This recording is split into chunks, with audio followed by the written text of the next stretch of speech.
Coach Davis. Well, first, I'm proud of my guys. Very difficult to get up in the game knowing that you already qualified for the NCAA tournament. Very challenging, but they stepped up to the plate.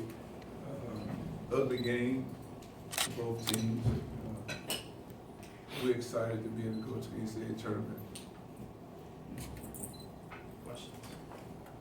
Coach, you did hit the head on the nail, said it was an ugly game, but there were some stretches where it seems like the momentum changed a little bit. What were the keys in stopping or making that run the last few minutes of the second half? I think it helped us. They played last night late, and they had less than 24 hours to play in this game. We played early, so we had more rest. We knew both teams weren't going to shoot the basketball well. You have to be a real pro to shoot in the Toyota Center. But we knew it would be difficult from shooting basketball. They did a great job of keeping us from getting to the paint. We normally shoot 30 free throws a game.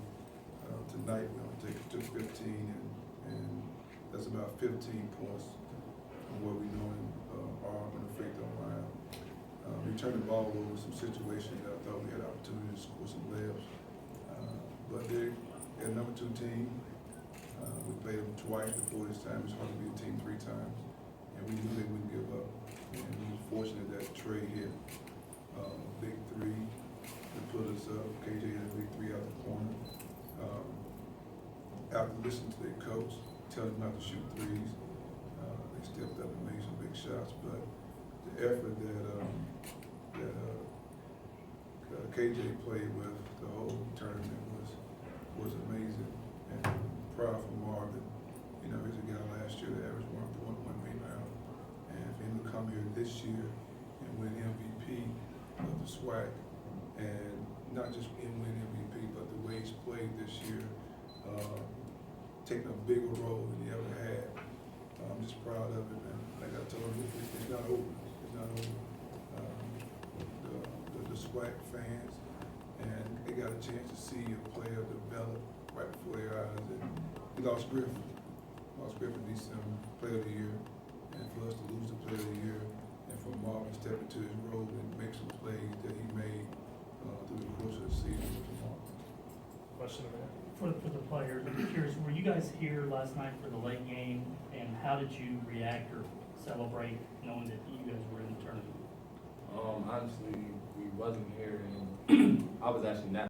The ball screen, because they pop, we got to get to them. They can shoot the 3, they can post up. The first game we played them, KJ was hurt because he didn't want to practice. But we started our 2 big guys in that game. And we had this miracle cream that got him well. But once we put KJ in the game, now they have a problem matching up with KJ because KJ can really drive the basketball and shoot the basketball. But it's a tough game for us. It's a tough game for us. Next question here. Okay, Nikki J, Rebirth Radio Network. Both guys, y'all did an amazing job. Hats off to your coach. I just fell in love with this guy right here. But looking over from last year to this year, and like the coach said, your growth. What do you take from it? And then, being the MVP, how do you feel? Like right now, how do you feel, and what's next? Right now, I'm excited. It feels unbelievable. So just like I told you yesterday, I feel numb to it. It's just a blessing. Like, when you going through certain things in your life and you steady having downfalls, and you just have to find that faith in yourself and in God. So I just took that and I ran with it. And just to be here sitting here in front of you guys, it's like it's normal already because I already picture myself doing the same. It's unbelievable. What's next? What's next is that big dance, and I know Coach and them is going to have us prepared because they come up with great strategies, so I know they're going to have Greatest. the greatest. Everything else. I'm recording this for you, Coach. Next question here. Joshua Chosen, Associated Press. Coach, DeMontre Jefferson down the stretch hits those final 5 points, 3-0 with 1:06 to go. How big was that to kind of give it the room that you needed there at the end? It was huge because the first two games we played them, we had a tip in with 0.8 seconds to go up to play overtime against them in our spot, and to be in a situation where we up 5 points, 4 points, where it's like a 2-possession game, it gave us a little confidence on it. Was that good to see Jefferson step up in that position the way he did? Because he didn't want to hit that play. When he shot it, I thought he had no chance, because like I said, you have to be a real pro to shoot in the tournament. Next question here. Coach Davis, Max Edison with the Houston Defender. Can you just once again talk about the depth of your team? Of course, we lost Griff. You also lost Zach this weekend. Hopefully you'll find him by the tournament game. But, you know, guys like DeMontre and KJ and Marvin finding his offensive game, just talk about how always there seems to be another guy that steps up in the most critical situation. And that's really been the key to your team. Well, since I've been here, it's my 5th season. We never had the same lineup every year. I always have 4 or 5 seniors. I always returning. I'm always bringing in new guys. So it's always like a new team. And what I've learned here is that we want to always have the best players in the best positions. And so we can have the best point guard, best 2, best 3, best 4, best 5. And it puts you in a great situation. We've had 5 straight players of the year since I've been here, 5 straight. Only Gonzaga and a couple more teams that have more in the history. And I say that to say this, we have talent. They know they're talented. But I'm not really interested in that talent as much as I'm interested in them giving great effort. And so if you can give great effort, and you play with toughness, then you can win these basketball games. I still say this, we have not seen this basketball team play at its best. Tonight we had McLeod and Lawton not perform at the level they've been performing, but we had these guys step up. And so when you have 5 or 6 guys that can step in, and I'm gonna get rid of all these guys next year, bring me 5 more in. But when you have guys that can step up every night, then you feel good about your basketball team. Next question, Leah. Coach Lee, after the whistle, so Coach, how are you going to continue to replicate the success? And 2-part question, how has the success on the court translated to the campus culture? Well, I told you that every coach in the SWAC would know. But again, I want to have players that want to play in the NCAA tournament. I want to have players that want to do something special, and that's be the first black school to play in a Final Four. I mean, I talk about that all the time to our guys. And I've been saying this for 5 years, anything that can be done in college basketball can be done right here. But the problem is getting them to believe it in July. Because if you believe it in July, then you put the work in, and then once we play these non-conference games, we're not 4-12, we're 12-4. And so it's easier for me because my vision is to play the national championship game. It's tough on them because the culture is way, way more important than strategy.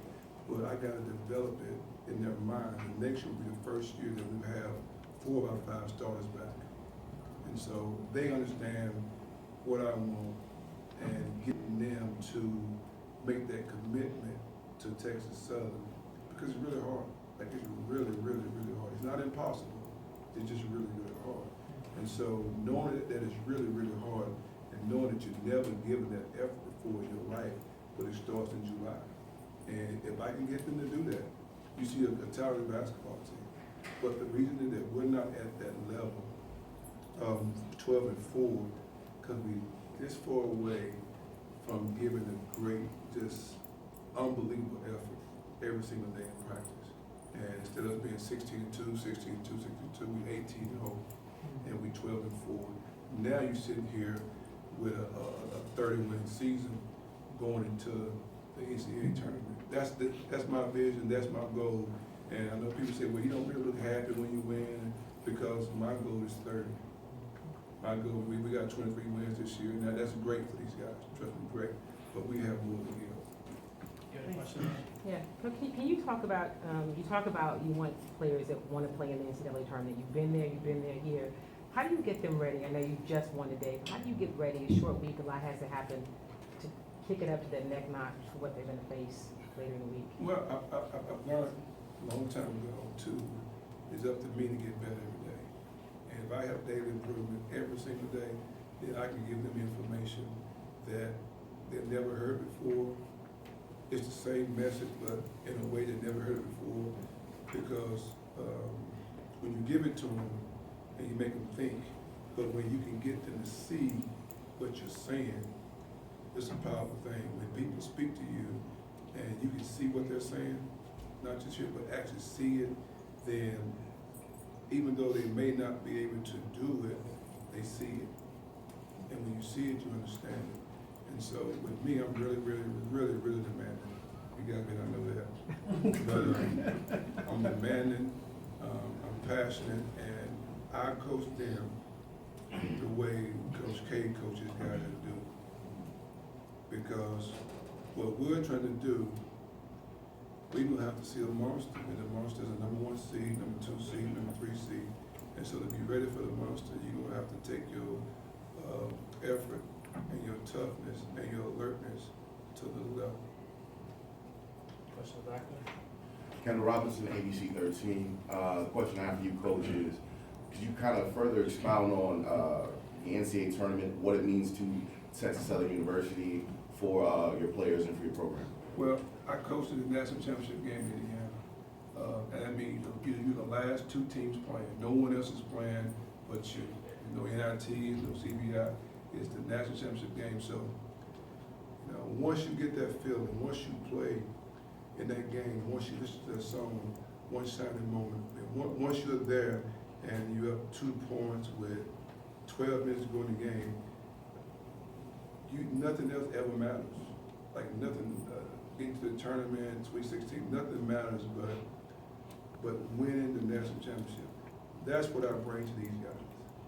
I don't bring, hey, let's go to the NCAA tournament, let's be happy about the NCAA tournament, because I played in the game. I was the head coach in that game.